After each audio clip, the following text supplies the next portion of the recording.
మహర్షి రాఘవ 100వసారి మా blood bank లో Chiranjeevi charitable trust ఆ బ్లడ్ బ్యాంక్ లో రక్తం దానం ఇవ్వడం జరిగింది. అంటే ఇంతవరకు 50 సార్లు ఇచ్చిన వాళ్ళు 60 సార్లు ఇచ్చిన వాళ్ళు ఉన్నారు. కానీ ఒక వ్యక్తి 100 సార్లు రక్తదానం ఇవ్వడం అనేది ఇదే ప్రథమం. ఇలాంటి సందర్భంగా మా మహర్షి రాఘవని మనస్ఫూర్తిగా మా ఇంటికి ఆహ్వానించి నేను అభినందించడం నాకు ఎంతో సంతోషం కలిగిస్తుంది. సో నిజంగా చాలా గ్రేట్ రాఘవ. అంటే మేము బ్లడ్ బ్యాంక్ ఫస్ట్ టైం పెట్టినప్పుడు మురళీమోహన్ అన్నయ్య ఉన్నారు అక్కడ. ఫస్ట్ బ్లడ్ డొనేట్ చేసింది అన్నయ్య. ఆ తర్వాత అదే రోజున మీరు ఇవ్వడం జరిగింది. అప్పటి నుంచి ఈ రోజు వరకు కూడా క్రమం తప్పకుండా మీరు 100 సార్లు ఇవ్వటం అనేది ఆషామాషి విషయం కాదు.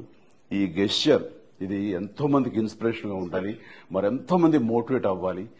అండ్ ఈ రోజున రక్తం కాపాడబడి ప్రాణాలు నిలబెట్టుకునే వాళ్ళు ఎంతో మంది ఉన్నారు. ఇలాంటి దాతలు ఇవ్వటం వల్లనే అది సాధ్యమైంది. నేను అనుకుంటాం, నేను తలిచేనే తప్ప ఆచరణలో పెట్టింది ఇలాంటి దాతలే. సో అలాగే మిగతా దాతలు ఎంతో మంది ఇచ్చారు.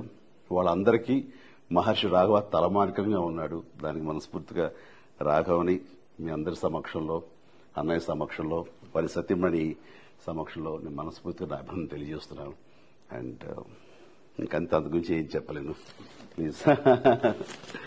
చిరంజీవి గారు బ్లడ్ బ్యాంక్ పెట్టిన తర్వాత మొట్టమొదటి రోజున మేము వెళ్లి బ్లడ్ ఇవ్వడం జరిగింది. ఆ రోజున మహర్షి గారు వచ్చారు, నేను వచ్చాను. ఫస్ట్ అక్టోబర్ 2 గాంధీ ఆ రోజున ఫస్ట్ బ్లడ్ నేనే ఇచ్చాను. ఆ రోజున మొదలుపెట్టిన ఇది క్రమం తప్పకుండా ఎవ్రీ 3 months ఒకసారి చొప్పున, అంటే సంవత్సరానికి 4 చొప్పున వచ్చి 100 times పూర్తి చేశాడు. ఇది చాలా గ్రేట్ అసలు. ఎందుకంటే రక్తదానం చాలా మందికి భయాలు ఉంటాయి. అమ్మో రక్తం తీసేస్తే మనకు నీరసం వచ్చేస్తే పడిపోద్ది, కళ్ళు తిరిగిపోతాం. అది ఏమీ కాదు. ఎస్పెషల్లీ ఎండాకాలంలో అసలు ఎవరు. ఇది ఆల్మోస్ట్ ఏప్రిల్ అండ్ ఇంత హాట్ సమ్మర్ లో తను ఇచ్చాడంటే అదన్నీ కూడా మూఢ నమ్మకాలు అని మరొకసారి నిరూపించాడు. నూతులోంచి నీళ్లు తోడిన కొద్దీ కొత్త జలం ఎట్లా వస్తుందో రక్తదానం చేసిన తర్వాత బ్లడ్ కూడా జనరేట్ అట్లాగే అవుతుంది.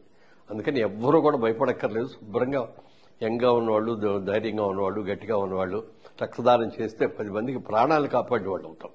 అది మాత్రం గుర్తుపెట్టుకోండి అందరూ. Thank you.